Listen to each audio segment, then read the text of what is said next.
Olá! O vídeo parece que chegou atrasado por estar sendo publicado na sexta-feira hoje, mas não chegou atrasado. E nós vamos falar sobre o processo de espera hoje, sobre esse processo que tem muitos vídeos hoje, muitas pessoas falando desse processo. Por mais que não existe uma receita pronta, existe aquilo que o Senhor fala sobre esse processo, né? O que é essa espera? Eu ainda não assisti, mas eu assisti esse filme que todos estão falando, Forja. Mas toda vez que eu penso em espera, eu penso na forja, no que está sendo forjado em nós. Porque quando a gente olha dentro da Bíblia, do contexto do que, como Deus criou o mundo, como todo foi criado, antes mesmo do homem ser criado, tudo já estava pronto. Então, olhando para o original, aquilo que o Senhor já fez, tudo que nós precisamos, tudo que nós buscamos já está pronto. Mas então, porque nós não estamos vivendo aquilo que está pronto? Isso está muito ligado a aquilo que hoje eu não estou pronta para receber. Eu ainda não. Eu falo muito sobre morte, né? E quando a gente trata da palavra de Deus, as coisas de Deus, a nossa referência é Cristo. E a referência dele é uma referência de morte.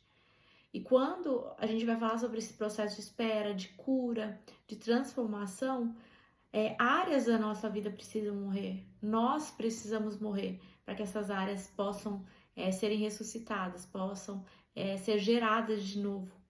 Então, muita coisa do tempo de espera é muita coisa voltada às não mortes, à não aceitação, seja de processos que temos que viver, seja de coisas que não fomos instruídos. E eu vou dar um exemplo.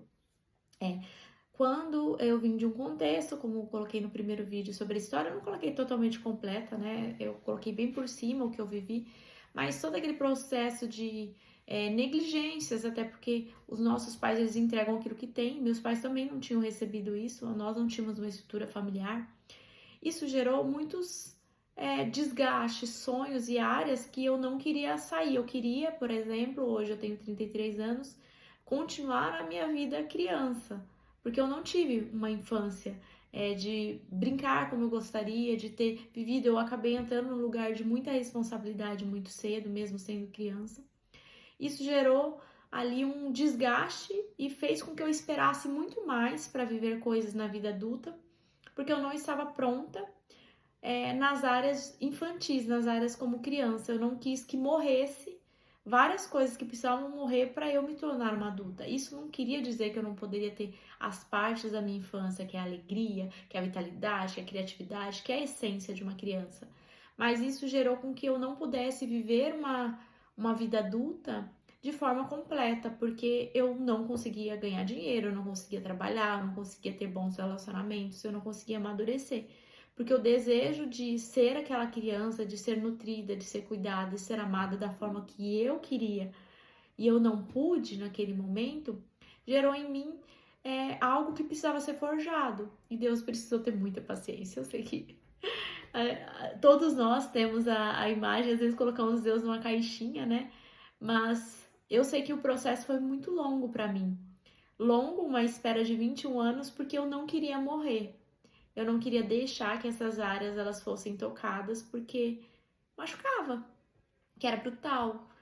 Mas quão lindo é o processo de morte, de ser gerado de novo. E eu tava falando sobre que a menina às vezes precisa morrer para a mulher nascer. A filha precisa morrer para a esposa nascer. A esposa precisa morrer para a mãe nascer.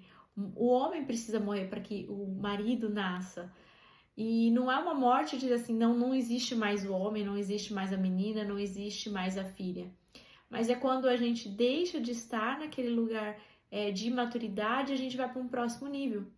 Essa semana eu escutei sobre largar algo de Deus para viver algo de Deus. E quando eu penso em amadurecimento, é isso. Não é largar algo que é ruim, mas é largar algo que é de Deus, que é os processos de ser criança, de ser adolescente, de ir para a idade adulta, de ser idoso, são processos de Deus. E quando eu largo algo de Deus, que é ser imatura, ser criança, para ir para o ser adulta, eu estou largando algo de Deus para me tornar algo de Deus, para um próximo nível. E esse processo, ele é doloroso. E quando a gente fala em cura, não é só a cura no físico, não é só a cura no emocional, e não tem que ter também essa cura no espírito. Quando eu passei pelo processo de jornada, porque esse processo é para a vida inteira, então continuo passando, mas assim, a parte mais difícil que foi para desenvolver a maturidade, de começar a caminhar a vida, eu falo dar os primeiros passos como adulta, foi que quando a gente fala de físico, então qualquer doença a gente busca cura e transformação, que é no nosso físico, seja no nosso movimentar, seja buscando se alimentar bem, cuidar do nosso corpo. Quando a gente fala da alma, a gente cuida do nosso intelecto, a gente cuida das nossas emoções. E quando se trata do nosso espírito, a gente cuida da nossa identidade, da nossa essência, daquilo que nós fomos criados e que só o Criador tem as respostas para aquilo que nós realmente somos. Então, nem nosso pai e nossa mãe, por mais que sejam maravilhosos, eles vão ter a resposta da nossa identidade e essência, porque isso está em Deus. Então, tanto que um pai ou uma mãe, eles buscam em Deus conhecer seus filhos, né? Para ter o coração desses filhos. E quando passa por esses processos e tem alguma morte, por exemplo, eu morri no meu emocional, porque quando eu tive dores, traumas, e eu não soube lidar e não tive ali uma estrutura que pudesse lidar com isso, foi gerando várias mortes. Mas o principal, que foi o mais difícil, que aí entra Jesus nesse lugar, que todo o processo de cura, o emocional, ele vai aqui até onde o terapeuta vai, até onde o psicólogo vai, até onde o médico vai. Mas quando a gente fala da morte no espírito, que era o que eu tinha vivido, né? Eu cheguei nesse ponto de profundidade, ali só Jesus, porque só Jesus tem o poder de reviver um espírito. Então, o que eu fiz, a minha parte era desenvolver a minha alma, que seria essas emoções, a minha parte do meu físico, que era buscar um exercício, que era me alimentar bem, que era cuidar de mim, cuidar da minha beleza, cuidar daquilo que Deus já proporcionou de recursos para nós. Mas quando chegou na hora do espírito, o único que pôde trazer isso de uma forma muito completa, de conseguir me ressuscitar, de despertar as áreas que eu morri espiritualmente, foi Deus, foi Jesus.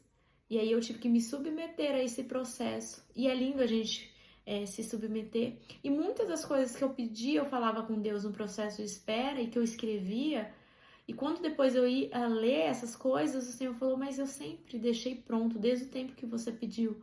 Mas era você que não estava pronta, você que não estava aceitando as perdas e as mortes. E isso foi muito profundo para mim. Perceber quanta coisa eu deixei de viver por não aceitar essas mortes, por não aceitar esses processos que eu precisava viver. Mas quão lindo foi quando eu deixei morrer, porque eu pude ver a alegria que me foi proposta, do desenvolvimento, da maturidade, de ter relacionamentos saudáveis, de poder ser a melhor mãe, a melhor mulher, a melhor esposa, de poder ajudar outras pessoas, porque eu amo aquilo que Deus ama e Deus ama pessoas. E quando eu vi sobre essa parte do espírito, o que mata o nosso espírito, porque o que mata nossas emoções são as nossas interpretações, coisas que a gente vai marcando dentro do nosso inconsciente através de traumas, feridas, da interpretação também que nós temos como criança, que é diferente de um adulto, de como a gente filtra a vida.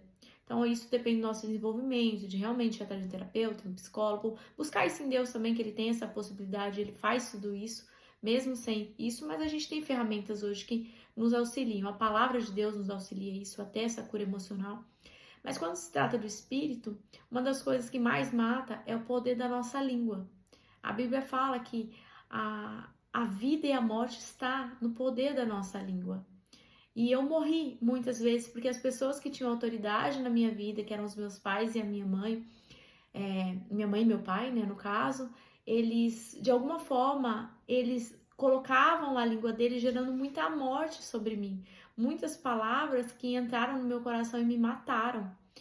E que se eu não me achegasse a Jesus para que Ele pudesse tirar essas sementes, essas áreas que foram plantadas e que já tinham criado uma árvore, não era mais criado não era mais uma semente que ele morreu e germinou, já era uma árvore, já estava dando frutos e a minha vida estava dando frutos de morte, porque aquilo que foi plantado em mim como criança foi semente de morte. E aí nesse processo o Senhor precisou me trazer de volta à vida e arrancar desse meu jardim, que a mulher é um jardim, o Senhor Jesus é o nosso jardineiro, E quando ele foi lá e arrancou aquelas árvores e colocou novas sementes, eu pude de novo ser gerada em um lugar de vida. E aí eu comecei a entrar num lugar que entra o reino do Senhor, que é um reino de honra, de cultura. Porque quando a gente gera morte na nossa língua, a gente não está honrando a Deus. Nós não estamos honrando as pessoas da nossa volta. Nós não estamos honrando a vida e o preço que Jesus deu ali por nós naquela cruz. Então hoje, quando eu falo do processo de espera, eu tenho que falar sobre as mortes, eu tenho que falar sobre esse ser forjado, eu tenho que falar de estar tudo pronto, mas nós não estarmos prontos. Eu tenho que falar do poder da vida e da morte que está na língua. Deus nos fez imagem e semelhança dele. Está em nós muita coisa preciosa, ainda que tudo à nossa volta está dizendo o contrário. A sociedade está dizendo o contrário, às vezes pessoas estão dizendo o contrário, até às vezes a autoridade das nossas vidas disseram o contrário. Mas eu quero deixar aqui nesse dia para vocês que existe um caminho e que a primeira coisa para a gente mudar e ter um desenvolvimento, eu não estou dizendo como fazer, eu só estou trazendo aquilo que é o caminho, é o caminhar, é mostrando a verdade desse ponto, que é a morte, que é esse desenvolver, o ser necessário buscar maturidade, o ser necessário buscar em Jesus que Ele desperte o nosso espírito. Se você aí que está em casa assistindo, está vivendo, já passou por tanto processo de cura, você fala, mas por que eu não estou vivendo a vontade de Deus? Pode ser que seu espírito ainda não ressuscitou.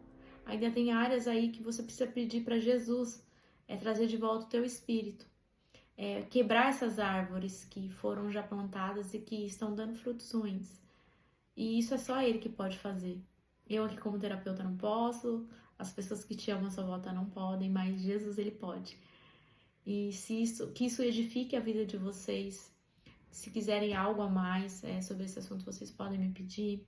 Se inscrevam no canal, escutem esses vídeos. Eu tô aqui com muito amor, são vídeos que, nossa, eu ainda tô tanta dificuldade para fazer. Não por falar, eu não tenho dificuldade de comunicação, mas trazer isso aqui de uma forma que vocês consigam compreender, porque muita coisa está dentro de nós sabemos, passamos pelo processo. Mas na hora de trazer, a gente precisa realmente de uma ajuda do Espírito Santo. Mas mesmo aqui, como eu disse, maturidade é dar passo a passo. O melhor vídeo sempre vai ser o próximo. Então, que no próximo vídeo seja ainda melhor e que eu possa trazer ainda mais transbordo daquilo que o Senhor tem feito. E a minha oração para vocês hoje, o meu desejo para vocês hoje, é que vocês possam morrer. Morrer nas áreas que precisam ser mortas para que vocês estejam ressuscitados e prontos para abundância, para graça, para misericórdia, para tudo que Deus já conquistou para vocês. Porque já está pronto. Jesus já morreu lá na cruz. Então tá pronto para vocês. Recebam tudo isso com muito amor. Recebam com alegria aquilo que Deus já fez por vocês.